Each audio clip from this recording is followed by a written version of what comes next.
सरकारही सकारात्मक दिसते कारण की अजितदादा म्हटले की आम्ही सकारात्मक आहोत। नाही, हे बघा की त्यांना मागच्या वेळेस जो सरकारने शब्द दिला होता आणि आचारसंहिता लागायच्या आधी सरकारने जे सांगितलं होतं की 6 लाखाच्या वर ग्रीव्हन्सेस आलेले आहेत, आक्षेप आलेले आहेत, या आक्षेपाचं निराकरण करण्याचं काम सुरू आहे आणि त्या आक्षेपाचं निराकरण झाल्यावर ही अंतिम अधिसूचना नक्की काढण्यात येईल, प्रकाशित करण्यात येईल। आता खरं म्हणजे जरांगे पाटलाचं पण बरोबर आहे, वेळ खूप झालेला आहे आणि त्यामुळे लवकरात लवकर सरकारने त्यांच्यासोबत चर्चा करून सरकारला आणखी किती वेळ पाहिजे हे स्पष्टपणे सरकारने जाहीर करायला पाहिजे।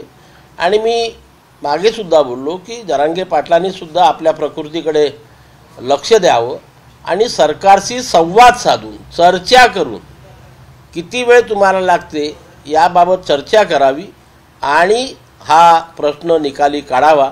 सरकार, मुख्यमंत्री असो, दोन्ही उपमुख्यमंत्री असो, सांगतात आहेत की आम्ही कटिबद्ध आहोत, पण कटिबद्ध किती दिवस याचं सरकारने त्यांना लेखी स्वरूपामध्ये द्यावं आणि हा प्रश्न निकाली काढावा हेच मी या प्रसंगी सांगू शकेल। आज बघत होतो की त्यांची प्रकृती पुन्हा खालावत चाललेली आहे, ही चिंताजनक बाब आहे। जरांगे एक चांगले लढवय्ये आहेत, परंतु त्यांनी आधी आपल्या प्रकृतीकडे लक्ष द्यावं। प्रकृती चांगली असली तरच समाजाचे प्रश्न ते सोडवू शकतील आणि म्हणून सरकारशी संवाद साधावा आणि नंतर एखाद्या याचा निर्णय घ्यावा हेच मी त्यांना या प्रसंगी सांगू इच्छितो।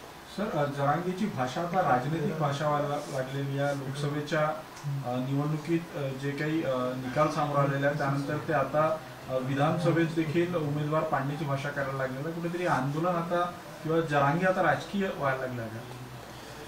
नाही, आता असं आहे की जेव्हा कुठल्याही एखाद्या व्यक्तीला अशा प्रकारचं मोठ्या प्रमाणामध्ये जनतेचं समर्थन मिळतं, बळ मिळतं, साहजिकच त्या क्षणी त्या व्यक्तीच्या मनामध्ये राजकीय आकांक्षा निर्माण होत असते।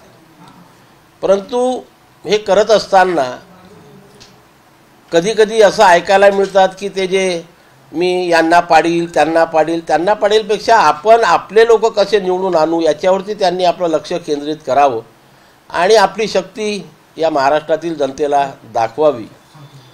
आणि म्हणून जर त्यांच्या मागे खरंच लोक असतील तर त्यांनी तशा प्रकारचा निर्णय घ्यावा आणि तो निर्णय जर त्यांनी घेतला आणि त्यांच्या विचारसरणीचे लोक, ज्या विचारसरणीवर जरांगे पाटील काम करतात, त्यांच्या विचारसरणीचे लोक ते विधानसभेमध्ये निवडून आणण्यामध्ये जर यशस्वी झाले तर मला वाटते त्यांच्या या आंदोलनाला लवकर यश मिळेल आणि कुठेतरी सर्व मराठा समाजाचे प्रश्न निकालीत निघेल। सर, ते असं म्हटले की वडेट्टीवारांनी जर आमच्या विरोधात बोलले तर काँग्रेसचे आम्ही सगळे उमेदवार पाडू। नाही, हे बघा, ते कधी भाजपचे उमेदवार पाडू म्हणतात, कधी काँग्रेसचे उमेदवार पाडू म्हणतात।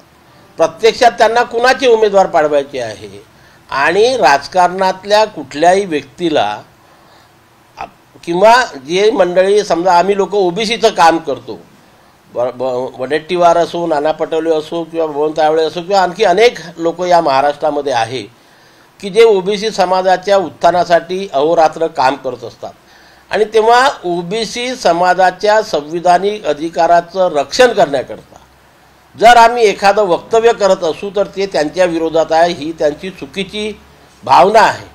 ते त्यांच्या समाजासाठी लढत आहे, संघर्ष करत आहे, आम्ही आमच्या समाजासाठी संघर्ष करतो आहे। ते त्यांच्या संविधानिक अधिकारासाठी लढत आहे, आम्ही आमच्या संविधानिक अधिकारासाठी लढतो आहे। जेव्हा आम्ही आमच्या संविधानिक अधिकारासाठी लढतो तेव्हा आम्ही त्यांना विरोध करतो, हा जर त्यांचा समज असेल तर तो पूर्णतः चुकीचा आहे।